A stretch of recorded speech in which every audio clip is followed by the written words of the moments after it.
இன்றைக்கி நம்ம பார்க்க போகிறது கம்பு அடை. அதுக்கு தேவையான பொருள் வந்து 1 கப் கம்பு, அரை கப் ஜவ்வரிசி, 1/4 கப் மாப்பிள சம்பா அரிசி, 2 டேபிள் ஸ்பூன் உளுந்து. இப்போ இதை 5 மணி நேரம் நம்ம ஊற வைக்கணும். பாருங்கள், நல்லா எல்லாமே நல்லா ஊறிடுச்சு. இது நல்லா ஊறினா தான் எல்லாமே சீக்கிரம் உடஞ்சி நல்லா நமக்கு மைய அரையும், இல்லைன்னா சரியாக அரைப்படாது. இந்த அடைக்கு திப்பியாக இருந்தால் நல்லா இருக்காது, அதனால் நல்லா மைய அரையணும். ஸோ நம்ம 5 மணி நேரம் ஊற வச்சா தான் நமக்கு அது கிடைக்கும் ரிசல்ட்டு. பாருங்கள், எல்லாமே நல்லா ஊறிடுச்சு. நம்ம இதில் மாப்பிள சம்பா அரிசி யூஸ் பண்ணியிருக்கிறோம். அது 5 மணி நேரம் ஊறினா தான் நல்லா உடையும், இல்லை உடையாது. இந்த கம்பு வந்து ரொம்ப உடம்புக்கு ரொம்ப நல்லது. மாப்பிள சம்பா அரிசி ரொம்ப நல்லது. பாருங்கள், அரிசி நல்லா ஊறிருக்கு பாருங்கள். நல்லா டக்குன்னு உடஞ்சிரும் அரிசி. பாருங்கள், டக்குன்னு உடஞ்சிருச்சு. அதே மாதிரி தான் கம்பும் வந்து நல்லா ஊறினா தான் உடையும் நமக்கு. பாருங்கள், உடஞ்சிருச்சு. அதே மாதிரி தான் ஜவ்வரிசி வந்து நல்லா மைய அரையணும்னா நல்லா ஊறினா தான் மைய அரையும். இப்போ நம்ம அடுத்து வந்து அரைச்சிடலாம். இப்போ நான் கிரைண்டரில் தான் அரைக்க போகிறேன்.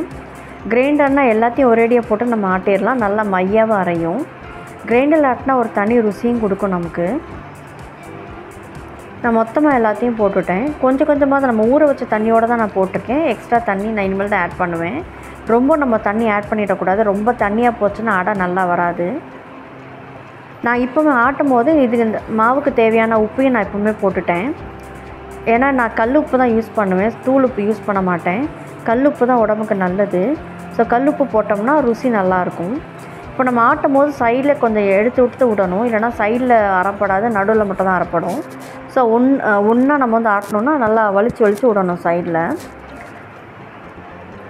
இப்போது நான் சும்மா ஒரு 1/4 கிளாஸ் தான் நான் தண்ணி ஊற்ற போகிறேன், அவ்வளோ போதும். ஏன்னா நம்ம ஊற வைக்கும் போது நம்ம ஓரளவுக்கு நம்ம தண்ணி வச்சுருந்தோம். நம்ம இது வந்து இனி நல்லா மைய அரையணும். இதில் நம்ம இனி டிஸ்டர்ப் பண்ணாமல் மூடி வச்சுருவோம்.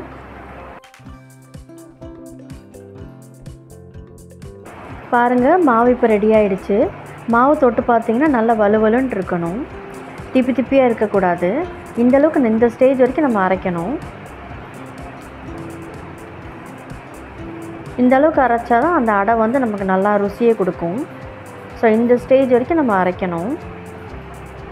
இப்போ மாவு ரெடி ஆகிடுச்சு, நம்ம அள்ளிடலாம் மாவை. நான் அள்ளிட்டேன் பாருங்கள். இப்போ இந்த மாவில் நம்ம என்னெல்லாம் சேர்க்கணும் அப்படின்னா, 2 பெரிய வெங்காயத்தை நான் குட்டியாக சாப் பண்ணி வச்சுருக்கிறேன். அதை நம்ம ஆட் பண்ணிக்கலாம். ஏன்னா வெங்காயம் போட்டோம்னா அடைக்கு வந்து நல்லாயிருக்கும் ருசி, அதனால் நான் ஆட் பண்ணுறேன். அடுத்து வந்து பச்சை மிளகாய், இது நான் கம்மியாக தான் யூஸ் பண்ணியிருக்கிறேன். உங்களுக்கு நிறைய வேணும்னா இன்னும் கொஞ்சம் ஆட் பண்ணிக்கலாம். அடுத்து வந்து கறிவேப்பிலை வாசத்துக்கு, கொத்தமல்லி இருந்தாலும் ஆட் பண்ணிக்கலாம் நீங்கள். இப்போ நம்ம வந்து ஏற்கனவே உப்பு ஆட் பண்ணிட்டோம்னால இந்த ஸ்டேஜில் நம்ம உப்பு ஆட் பண்ண தேவையில்லை. இது எல்லாத்தையும் ஒன்று சேர கலந்து விட்டுக்கணும். இப்போ மாவு ரெடி ஆகிடுச்சு ஊற்றுறதுக்கு. இப்போ நம்ம தோசைக்கல் வச்சு இப்போ நம்ம ஊற்ற போகிறோம். நான் ஊத்தப்ப சட்டி தான் வச்சுருக்கிறேன். இதில் கொஞ்சம் கொஞ்சமாக போட்டோம்னா குட்டி அடை கிடைக்கும் நமக்கு. இந்த அடை வந்து ரொம்ப டேஸ்ட்டாக இருக்கும், ரொம்ப ஹெல்தியும் கூட. இது ரொம்ப சாஃப்டாக இருக்கும். அந்த நம்ம ஜவ்வரிசியில் ஆட் பண்ணிக்கிறதுனால ரொம்ப சாஃப்டாக இருக்கும். அதனால் நம்ம மிதமான சூட்டில் வச்சு இதை நம்ம வேக வைக்கணும். நான் இப்போ சுற்றிலும் எண்ணெய் மட்டும் ஊற்றிக்கிறேன். இது நான்ஸ்டிக் தான், பட் இருந்தாலும் அந்த எண்ணெய் இருந்தால் நல்லாயிருக்கும். ஸோ கொஞ்சோண்டு எண்ணெய் ஊற்றிக்கணும் சைட்ஸில். இது கம்பு அரிசியில் நம்ம ஆட் பண்ணியிருக்கிறதுனால இது கொஞ்சம் டைம் கொடுக்குறோம் நம்ம வேகிறதுக்கு. 2 பக்கமும் நல்லா வேக விட்டு தான் திருப்பணும்.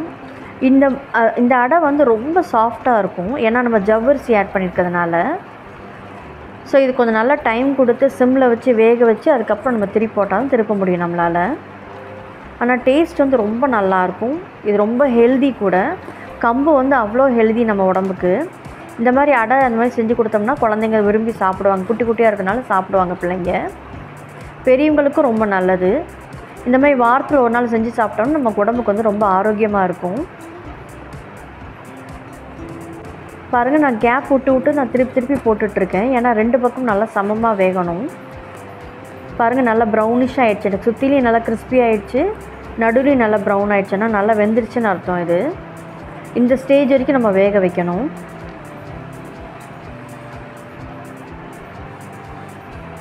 இது ஃபஸ்ட்டு மட்டும் தான் கொஞ்சம் டைம் எடுக்கிற மாதிரி இருக்கும் நமக்கு, ஃபஸ்ட்டு செட்டு வேகிறதுக்கு. அடுத்தடுத்து வந்து நம்ம கல் சூடாக இருக்கிறதுனால டக்குன்னு வெந்துடும். நம்ம கொஞ்சம் மெனக்கெடுத்தால் நம்ம ஃபேமிலி வந்து ஹெல்த்தியாக இருக்கும். பாருங்கள் சூப்பராக ரெடி ஆகிடுச்சு. இது ரொம்ப டேஸ்ட்டாக இருக்கும். இதுக்கு சட்னி வச்சு சாப்பிட்டாலே போதும், சூப்பராக இருக்கும். வெறுமனையை கூட சாப்பிட்லாம், நல்லாயிருக்கும். பாருங்கள் சுற்றிலும் நல்லா கிறிஸ்பியாக இருக்கும், நடுவில் வந்து கொஞ்சம் சாஃப்டாக இருக்கும்.